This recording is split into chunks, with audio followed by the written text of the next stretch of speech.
자, 오늘도 우리 사사기의 말씀 우리 함께 보도록 하겠습니다. 오늘은 영광을 얻지 못한 바락이라는 제목으로 함께 하나님의 말씀 나누도록 하겠습니다. 자, 우리가 사사기를 통해서 말씀을 보았는데 사사기를 통해서 어떤 여러 가지 교훈들을 물론 얻겠지만 하나님은 사람을 통해서 역사하시는 분임을 우리가 사사기를 통해서 깨닫습니다. 그 앞전까지 출애굽 과정 속에서는 하나님이 친히 일하셨잖아요. 애굽에 재앙을 내리시고 홍해를 가르시고 여러 가지 일들 매일마다 만나와 메추라기로 구름 기둥과 불 기둥으로 이끄시는 하나님, 친히 역사하신 하나님을 경험했는데 이제 가나안 땅에 정착한 이후로 사람을 통해 역사하시는 하나님의 일하심을 보게 됩니다. 자, 그래서 하나님께서 일하시는데 하나님께 사람을 통해서 하나님이 감당치 못해서가 아니라 이제는 사람을 사용하셔서 하나님의 일들을 이제 시작하시는데 어떤 사람이 쓰임 받느냐 하는 것을 우리가 보았습니다. 지금까지 이제 네 분의 우리 사사들을 보았어요. 사람 이들을 쓰시는 하나님의 방법, 여기 공통점이 있는 것을 우리가 발견하게 됩니다. 자, 우리 사사기 또 한번 이제 몇 주 전에 했으니까 또 이제 또 기억 한번 해봐야죠. 네 순환 구조가 있습니다. 첫 번째 뭐냐? 하나님의 목전에 악을 행하죠. 이스라엘 백성들이 평안할 때 평안하면 죄를 저지릅니다. 여호와의 목전에 악을 행하게 되고 그래서 어떻게 됩니까? 하나님의 두 번째 징계가 임하게 됩니다. 왜? 깨닫게 하시려고 사랑의 매를 드시는 거죠. 그 징계를 통해서 이스라엘 백성들이 부르짖습니다. 하나님 죽겠습니다. 아이고 잘못했습니다. 진정한 회개는 아니지만 부르짖습니다. 고통 중에 부르짖을 때 하나님께서 그들을 구원하십니다. 죄를 짓고 징계받고 부르짖고 구원하심. 근데 구원하실 때 어떻게 구원하셨다? 사람을 통해 사사를 세우셔서 저들을 구원하셨다. 이게 사사기의 구조이다. 이걸 항상 기억하시길 바랍니다. 자, 그래서 하나님께서 이스라엘을 구원하고자 사람을 세우셨는데 지금까지 4명의 사사를 봐왔습니다. 첫 번째 사사 누구죠? 온니엘입니다. 시험 본다니까요. 끝난 다음에 진짜는 성경 시대에 할 거예요. 온니엘입니다. 온니엘은 어떤 사람이었을까? 80세쯤 되었을 때 쓰임 받았던 사람이고요. 온니엘의 장인이 누굴까요? 네, 누가 얘기하신 갈렙이죠. 갈렙이에요. 아무튼 메소포타미아 왕 구산 리사다임에게 8년 동안 압제 당하였는데 온니엘을 일으키셔서 하나님께서 구원하셨다는 거죠. 두 번째 사사는 누구죠? 맞아요. 오른손잡이 말고 왼손잡이 사사 에훗이라는 사람입니다. 자, 에훗을 통해서 이 모압왕 에글론에 그래서 이스라엘을 구원케 하셨어요. 특별히 왼손잡이라는 것은 어떤 것이냐? 오른손을 쓰지 못하는 장애우일 수 있다. 그냥 장애우라고 우리는 그냥 그렇게 합시다. 장애우로 하나님께서 사용하셨다라는 거예요. 그래서 칼을 찔렀는데 에글론 모압왕 에글론이 비둔한 자여서 칼자루까지 다 들어갔다. 그런 이야기 기억나시죠? 그래서 18년 동안의 압제를 이 에훗을 통해서 구원하셨습니다. 자, 온니엘 때는 8년 동안 압제받았는데 그 다음에는 18년 점점 길어진다 그랬어요. 죄악된 기간이 길어집니다. 자, 세 번째 근데 그 다음에 나오는 사사가 누가 있었냐면 잠깐 지나가는 사사 있었죠. 한 절로 나오는 사사 삼갈, 소문은 막대기로 블레셋 사람 600명을 쳐 죽인 사람 삼갈에 대한 이야기를 우리가 잠깐 보았죠. 자, 이렇게 하나님께서는 3명의 사사를 통해서 이스라엘을 구원하셨어요. 근데 문제는 뭐예요? 깨닫지 못하는 거죠. 또다시 평안해지면 모압이 사사로 있을 동안 80년 동안 모압이란다. 그 에훗이 있는 동안에 80년 동안 평안하다가 어떻게 돼요? 또다시 여호와의 목전에 악을 행하게 되는 것, 그것이 바로 드보라가 나타나게 된 배경이었다라는 거죠. 에훗이 죽은 후에 또다시 여호와의 목전에 악을 행하고 또 하나님의 징계를 내리십니다. 이번엔 누가 왔냐? 핫솔 왕 저 북쪽에, 지도를 제가 오늘 안 갖고 왔는데 저 북쪽, 이스라엘 북쪽에 있는 핫솔이라는 땅에 사는 왕 야빈, 이 사람은 갈렙 가나안 정복 전쟁 가운데 여호수아를 통해서 정복당했어요. 근데 그 잔존세력이 남아있다가 또다시 수십 년 만에 일어나서 나라를 회복하고 이스라엘을 괴롭게 한 거예요. 그래서 기억나십니까? 삼갈 할 때, 삼갈에 대한 말씀을 볼 때 사람들이 큰 길로 다니지 못하였다. 뒷골목으로 숨어내놨다는 거죠. 왜? 하솔왕 야빈이 저 북쪽에서 밑에까지 내려온 거예요. 굉장히 큰 권세를 가지고 철범교가 있다고 막 그랬잖아요. 내려왔습니다. 그래서 이 야빈 왕한테는 20년, 8년, 18년, 20년이에요. 점점 늘어가죠. 20년 동안 심한 학대를 받았다. 큰 길로도 다니지 못할 정도로 학대를 받았는데 그렇게 학대받는 가운데 이스라엘 백성들이 또 하나님께 부르짖죠. 그래서 하나님께서 그 부르짖음을 들으시고 누구를 세우셨다? 그다음 그렇게 세운 사사가 드보라. 드보라 말씀 볼 때 제목 기억나세요? 무슨 사사 드보라? 아니, 주부사사 드보라. 주부사사. 한 가정 주부였던, 물론 그거는 이제 의화시켜서 말씀을 나눈 거지만 여성이었던 여선지자예요. 정확하게는 여선지자 드보라를 일으키셔서 사사로 세우셔서 또 이 하솔할 야빈을 대비케 하셨다라는 거예요. 근데 물론 드보라, 오늘 이제 말씀을 나누겠지만 드보라가 사실은 친히 다른 사람들과 다르게 전면에 나와서 활동을 하지 않습니다. 이제 오늘 말씀을 한번 살펴볼 텐데, 자, 이렇게 네 분의 사사, 온니엘, 에훗, 삼갈, 드보라까지 우리가 쭉 보았습니다. 자, 이들에게서 발견할 수 있는 공통점이 뭐냐? 하나님은 사람을 사용하시는데 우리의 기대와는 다른 사람을 쓰신다는 거예요. 우리가 새벽에 사무엘을 볼 때 하나님께서 왕으로 세우실 때 첫 번째 왕 누가 세워졌죠? 사울 왕이 세워졌습니다. 그가 어떤 자였습니까? 외형적으로 보면 사람의 기준에 충족해요. 키도 남들보다 머리 하나가 더 클 정도 키가 크고 얼굴도 준수하였더라. 아버지께 순종하고 겸손한 사람. 야, 저런이 왕이 될 만하구나. 사람들에게 인정받을 만한 사람이었어요. 그러니까 어떻게 하나님께서 쓰실 때 최소한 이런 조건의 사람들을 좀 쓰시면 좋을 것 같아요. 외형적인 뿐만이 아니라 믿음도 충만하고 영적인 권세도 있고 실력도 있는 사람, 뭐 삼박자가 다 갖춘 사람 하나님께 쓰시면 좋겠는데, 지금까지 우리가 보았던 사사들 그것과는 조금 거리가 있어요. 물론 온니엘 믿음의 명문가라고 했잖아요. 갈렙의 뭐 동생의 아들이자 뭐 사위자 뭐 그러니까 믿음의 명문가예요. 하지만 그 온니엘이 쓰임 받았을 때 몇 살에? 80세. 그 나이에 부르심을 받았어요. 그리고 그래도 훌륭하게 사사의 직분을 잘 감당하죠. 드보라 여성이잖아요. 그래서 주부 사사라고 일부러 제목을 그렇게 했어요. 한 가정의 주부였던 드보라도 여성도 그렇게 사용하셨고, 에훗 오른손이 불편하면 당신은 장애인은요, 장애를 갖고 태어나거나 장애를 입게 되면 하나님께 저주를 받았다 그래요. 하나님께 버림받은 사람이라 그러죠. 그럼에도 불구하고 하나님은 그를 쓰셔서 부족한 사람을 쓰셔서 사용하셨어요. 삼갈은 말해 못합니까? 삼갈은 한 줄밖에 안 나오는데 삼갈은 가진 게 뭐가 있습니까? 소모는 막대기밖에 없어요. 근데 그것 가지고도 600명을 어떻게 싸웠는지 블레셋 사람 600명을 쳐 죽였다 그래요. 보면은요, 지금까지 보았던 4명의 사사들, 앞으로 보게 될 사사들도 마찬가지입니다. 우리 기준에는 별로 흡족하지 않은 사람이에요. 하나님은 왜 이런 사람들 쓰셨을까?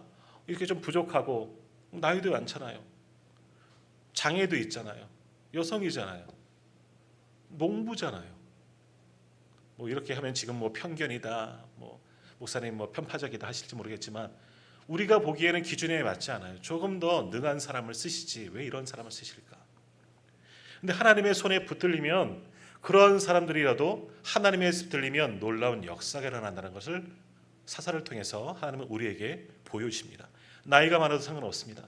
또는 나이가 적어도 상관없습니다. 다윗도 17살의 나이에 쓰임 받았잖아요. 요셉도 마찬가지이고요. 장애인도 상관없습니다. 내가 부족함이 없어도 내 직분이 하찮아도 상관없습니다. 예수님의 제자들 보세요. 뭐 비하하는 것은 아니지만 당시 어부 출신이라는 것은 소외되고 아주 낮은 계층의 사람들이에요. 그런 사람들이 예수님의 제자 중에 절반이나 있어요. 그런 사람들을 주님은 부르시고 쓰십니다. 그러니까 하나님께서 쓰시는 사람은 하나님의 뜻대로 쓰시는 거예요. 하나님께서 붙드시면 내 실력이 아닌, 내 능력이 아닌 하나님의 능력으로 사용되어지기 때문에 하나님의 붙들리는 것, 붙들리면 놀라운 역사가 일어나는 거다. 이것을 사사기를 통해서 우리가 지금 배우게 됩니다. 드보라도 마찬가지입니다. 여성이에요. 이제 우리가 소위 알듯이 하솔랑 야빈과 이제 싸워야 하는 거잖아요. 여성이, 당신은 육박전이잖아요. 칼 들고 직접 적진 들어가서 싸워야 되는 거잖아요. 감당할 수 있을까? 뭐 잔다르크도 아니고 뭐 그런 생각을 할 수 있죠. 근데 하나님을 사용하시면 쓰는 거예요. 바로 그렇게 하나님은 하나님의 손에 붙들린 사람을 사용하십니다. 자, 그런데 아무나 사용하시느냐? 조금 전에 아무나 사용하신 것 같죠? 그런데 아니에요. 가만히 보면 아무나 절대 사용하지 않습니다. 준비된 사람, 순종하는 사람을 사용하십니다. 더욱이 사무엘하 23장에 보면 이런 말씀이 있어요. 사무엘하 23장 6절과 7절 말씀 제가 한번 읽겠습니다. 그러나 사악한 자는 다 내버려질 가시나무 같으니 이는 손으로 잡을 수 없음이로다. 그것들을 만지는 자는 철과 창자루를 가져야 하리니 그것들이 당장에 불살리리로다. 라는 말씀. 사악한 자, 가시 같은 자라 그래요. 손으로 잡을 수 없는 자는 하나님께 쓰시지 않는다는 거예요. 하나님 손에 붙들릴 수 있는 사람을 쓰시는 겁니다. 다시 말하면 뭡니까? 하나님의 일을 방해하는 사람들, 여러 가지 가시가 돋친 사람들, 불평의 가시, 혈기의 가시, 불순종의 가시, 불신앙의 가시가 있는 사람들은 사용하지 않으신다는 겁니다. 하나님을 찌르고 하나님의 손을 거부하는 자들은 쓰시지 않는다는 거예요.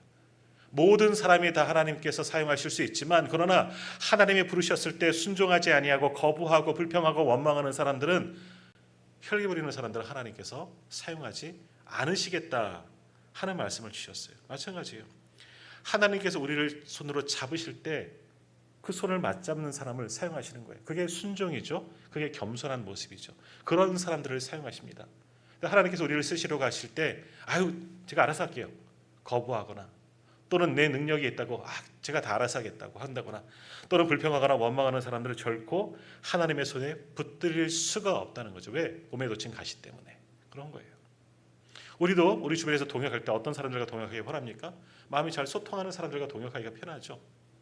대적하는 분들하고는 불편한 거예요. 마찬가지죠. 하나님도 하나님께 순종하는 사람, 믿음의 사람들을 쓰시는 겁니다. 자, 지금까지 보았던 온니엘, 에훗, 사문갈, 드보라 다 마찬가지입니다. 그들은 가시 돋친 사람들이 아니라 하나님께 순종하는 사람들입니다. 하나님께서 부르실 때 이런저런 이유 되지 않았습니다. 에훗, 온니엘, 제가 좀 나이가 많으니까 좀 젊은이 좀 찾으시오라고 하지 않았죠. 에훗, 하나님 저는 장애가 있는데요. 제가 어떻게 창을 들고 칼을 들고 싸울 수 있겠습니까? 건강한 사람들, 온전한 사람 좀 사용하세요. 삼갈, 이거 농사 지어야 되는데 제가 언제 나가겠습니까? 좀 평안한 사람 좀 사용하세요. 저 농사 짓기 바쁩니다. 드보라, 우리 애들, 아들, 딸, 우리 남편 다 먹여 살려야 되는데 제가 어떻게 나가겠어요? 집안 지켜야죠. 그러지 않았다는 거예요. 그들은 하나님이 부르실 때 자신들의 가진 것은 조금 인간적으로 보면 부족하지만 부르심에 응답하였던 사람들 나갑니다. 이런저런 핑계 대지 아니하고 하나님이 부르셨을 때 성경 보세요. 즉각 움직입니다. 물론 단 한 사람 좀 나와요. 다음번에 이제 볼 기드온은 조금 다른 예가 되겠지만, 기드온은 조금 다르죠. 하나님께 이제 하나님을 시험하죠. 그때 보겠습니다. 다른 이유예요. 근데 여튼 이들은 그럴 만한 배경은 갖추어지지 않았지만 하나님의 부르심을 듣고 일어납니다. 자신을 하나님께 드립니다. 그러니까 하나님께서 그들을 붙잡고 하나님의 도구로 사용하셨다는 거예요. 오늘 우리도 마찬가지입니다. 하나님께서 오늘 우리를 쓰신다면 하나님께 드리면 됩니다. 제가 좀 부족하지 않을까요? 염려할 필요도 없고요. 제가 좀 나이가 많거나, 또는 나이가 젊거나, 너무 어리거나, 또는 우리의 연약함이 있거나 다 상관없다는 거예요. 하나님께서 우리를 쓰시려고 하면 그때가 가장 적합한 때인 줄 믿습니다. 그러므로 그때 하나님께 드리십시오. 그러면 하나님께서 우리를 통해서 또 다른 역사를 일으켜 주시는 줄 믿습니다. 그러므로 오늘 우리는 하나님의 손에 붙들리는 매끈한 도구가 되어져야 하는 겁니다. 하나님께서 잡고 쓰실 수 있도록 그렇게 쓰임받는 저와 우리 모든 성도님들 다 되시기를 축복합니다. 자, 이제 오늘 바락. 자, 오늘 이제 바락에 대한 이야기를 볼게요. 바락은 사실은 사사는 아니에요. 드보라와 함께 싸운 장수예요. 자, 근데 어떤 일들이 있었느냐? 하나님께서 드보라를 부르셔서 이제 저 핫소랑 야빈과 이제 통해서 이스라엘을 구원하고자 하시는데, 그러나 드보라를 그냥 보내시는 게 아니라 하나님은 바락이라는 사람을, 당시 용맹한 사람이었던 것 같아요. 이 사람을 통해서 역사하기를 원하셨어요. 그러고 드보라를 왜 부르셨느냐? 드보라는 선지자입니다. 선지자예요. 드보라는 사람의 말씀을 대언하는 사람이, 하나님께서 드보라에게 임하셔서 바락에게 하나님이 너를 쓰시고자 한다. 바락은 일어나서 저 하소랑과 싸워라. 이거를 말씀하게 하시려고 드보라를 먼저 부르셨습니다. 그러니까 드보라도 세우셨지만 하나님은 바락을 함께 세우셔서 바락도 사사로 세우기를 원하셨던 거죠. 바락을 통해서 실제 전쟁은 이끌게 하셨다는 겁니다. 자, 그런데 결론부터 말씀드리면 바락은 온전히 순종하지 못합니다. 우리 사사기 시작할 때 보았던 것처럼 99% 순종이나 불순종이나 결국 똑같다는 거예요. 바락은 하나님의 부르심에 드보라도 순종하는데 지가 뭐라고? 자기는 거북해요. 자기가 혼자 나가서 싸우기가 불편한 겁니다. 나가긴 나가지만 온전한 순종을 못 보였던 사람이 바로 바락이라는 사람이었고요. 결국 말씀의 제목처럼 그래서 영광을 얻지 못하게 되었다 하는 겁니다. 자, 오늘 보면 6절과 7절 한번 같이 읽어볼까요? 6절 사사기 4장 6절과 7절 말씀 우리 같이 읽겠습니다. 드보라가 사람을 보내어 아히노암의 아들 바락을 납달리 게데스에서 불러다가 그에게 이르되 이스라엘 하나님 여호와께서 이같이 명령하지 아니하셨느냐? 너는 납달리 자손과 스불론 자손 10,000명을 거느리고 다볼산으로 가라. 내가 야빈의 군대 장관 시스라와 그의 병거들과 그의 무리를 기손강으로 이끌어 내게 이르게 하고 그를 내 손에 넘겨주리라 하셨느니라. 아멘. 지금까지 보았던 말씀들과 똑같죠. 이스라엘 백성들이 하나님의 징계로 이방 민족의 침입을 받고 고통 중에 부르짖었더니 하나님께서 한 사람을 세우십니다. 근데 이번은 조금 다르게 드보라에게 먼저 말씀을 전하게 하시는 거예요. 선지자로서 바락에게 말씀하게 하시는 거죠. 그래서 바락을 불러서 이야기하는 겁니다. 납달리 저 북쪽, 스불론도 저 북쪽에 있습니다. 핫솔과 가까운 지경에 있는 곳입니다. 자, 그래서 바락에게 납달리 자손, 스불론 자손, 그러니까 핫솔과 국경을 마주하고 있는 두 지파를 불러고 그들을 불러서 이제 군대를 모으라는 거죠. 그리고 다볼산으로 가서 싸우라라고 하시는 거예요. 그냥 보내시는 게 하나님 항상 하시는 말씀이 있죠. 뭐라 그래요? 7절 끝에 그를 내 손에 넘겨주리라.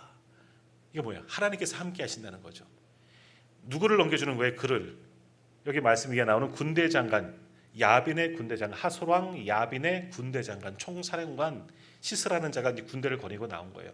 그 사람을 누구의 손에? 바락의 손에, 이스라엘 손에 붙여주겠다는 겁니다. 싸울 수 있도록, 이길 수 있도록 하나님께서 함께 하시니 걱정하지 말고 바락은 일어나서 납달리 자손과 스불론 자손을 불러 모아서 가서 싸우라. 하나님이 함께 하신다는 거죠. 이기고 나가는 전쟁이에요. 우리가 말씀을 보는 것처럼 이기고 시작하는 전쟁입니다. 이 말씀에 순종하여 나가면 하나님께서 당연히 이기게 하시는 거예요. 그럼 어떻게 돼요?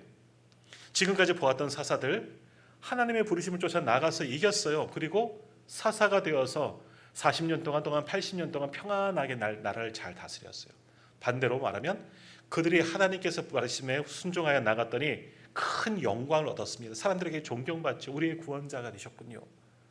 나라를 평안하게 만들었죠. 왕은 아니지만 사람들이 귀히 여기는 사사의 직분을 감당하게 되었다는 거죠. 근데 바락도 그렇게 하시는 거예요. 하나님께서 그를 너희 손에 넘겨주겠다. 바락은 일어나서 나가면 되는 겁니다.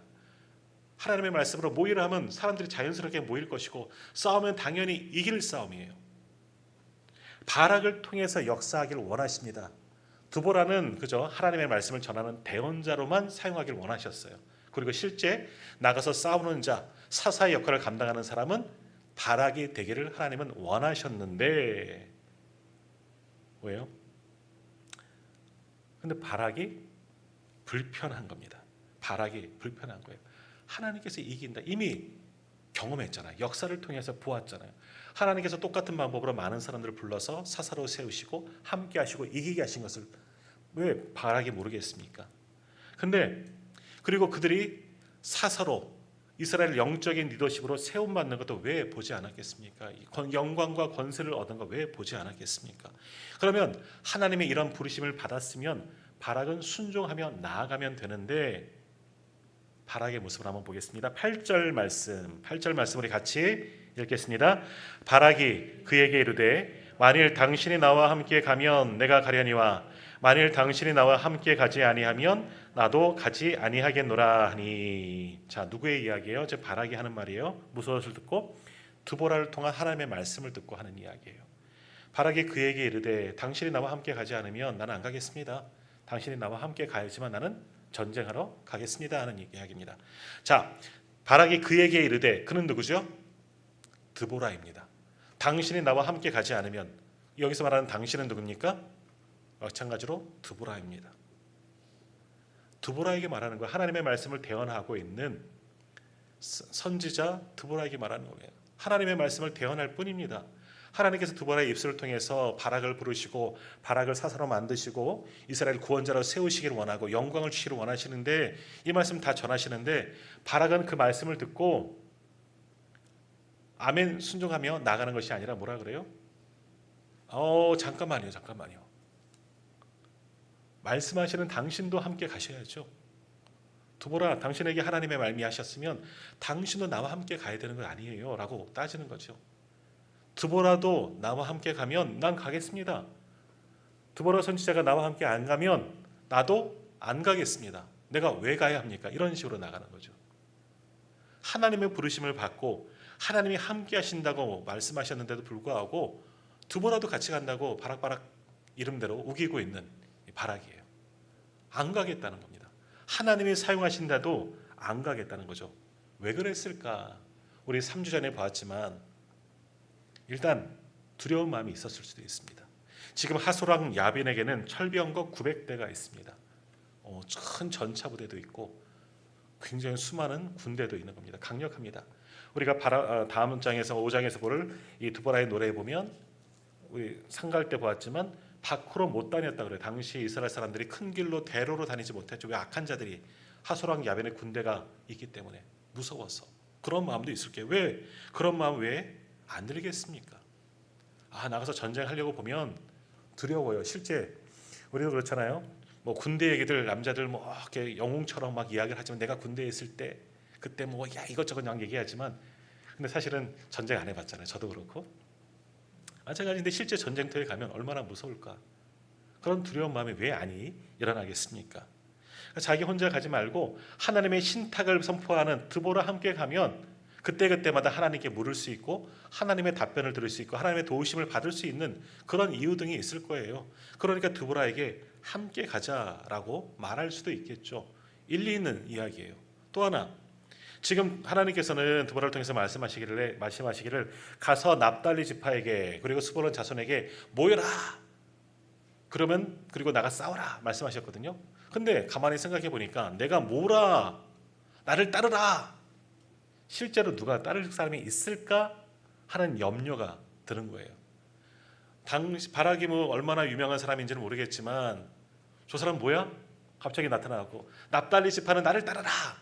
왜? 사람들이 그러면 어쩔까? 모세도 그랬잖아요.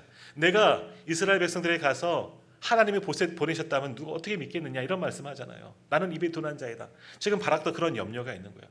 나 같은 평범한 사람이 무명한 사람이 가서 나를 따르라 한다고 누가 좀 일어나겠습니까? 납달리 자손이 또는 스불론 자손이 나를 따라오겠습니까? 저들과 싸워 이기겠습니까? 지금 다 숨어 있는 상황인데 이제 그런 이야기를 하는 거죠. 그러니까 당시 드보라는 이미 선지자였고 유명한 사람인 겁니다. 그러니까 드보라 선지자가 함께 가면 드보라가 말하면 조금 그래도 사람들이 듣지 않겠습니까? 하는 이야기예요. 이런 등등등의 이야기로 바락은 하나님의 말씀을 소위 말하는 하나님의 신탁을 받은 겁니다. 사사로 쓰이기를 원하시는데 바락은 잠깐 하나님 제가요? 저는 조금 안 될 것 같은데요. 드보라 선지자에서 같이 갔으면 좋겠어요. 제가 뭔데 사람들이 따르겠어요. 드보라 선지자가 이야기하면 좀 따르지 않을까요? 그러니까 드보라가 가면 저도 갈게요. 근데 드보라 선지자가 안 간다 그러면 저도 안 갈랍니다. 이렇게 이야기하는 거예요. 쉽게 말하면 그런 상황인 거예요.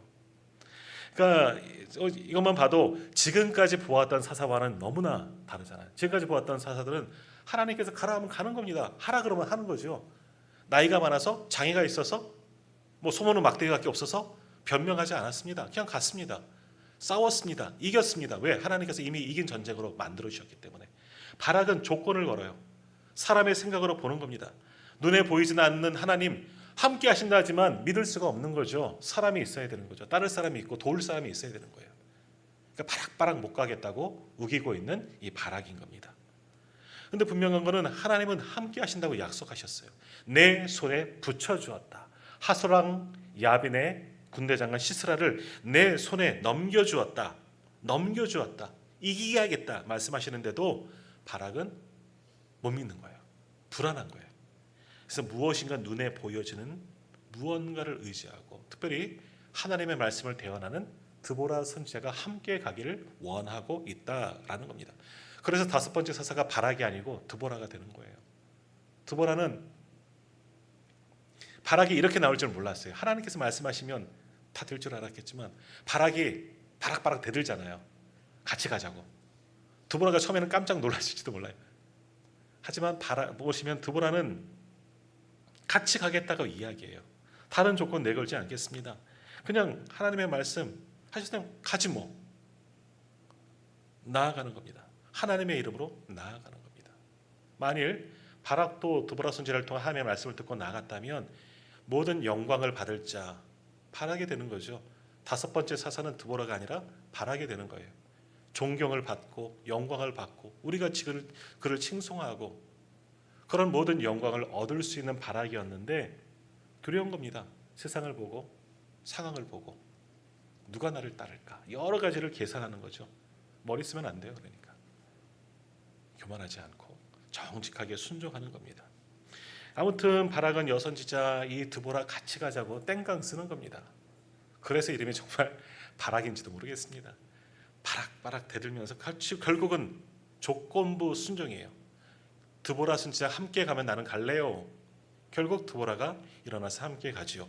자, 9절과 10절 하나님은 이제 드보라를 통해서 이제 이야기하시는 거예요. 9절과 10절 우리 한번 같이 읽겠습니다. 9절 10절입니다. 이르되 내가 반드시 너와 함께 가리라.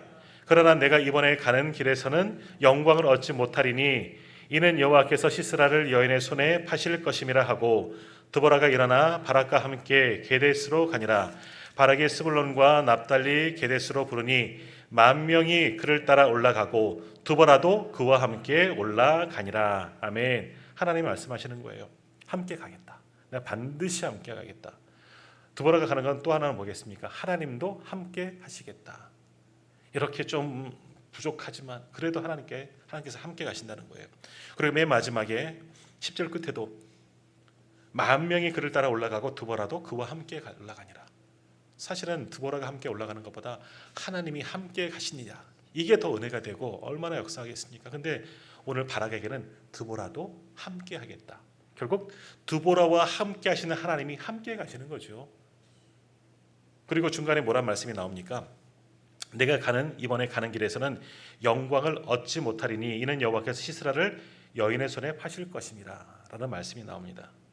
사사로서 이 전쟁을 이깁니다. 이스라엘에 큰 구원을 오게 합니다. 바락이 나가서 잘 싸워서 이기게 합니다.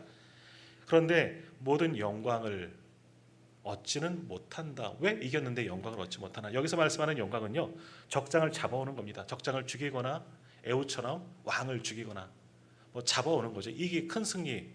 그래서 공로를 자기가 차지해야 되는 높임을 갖게 되는데 그렇게 하지 않게 만드시겠다는 거죠. 전체적인 전쟁은 바락의 지휘하에 잘 싸워서 승리하게 됐지만 적장을 잡는 일에는 이게 가장 큰 영광이잖아요.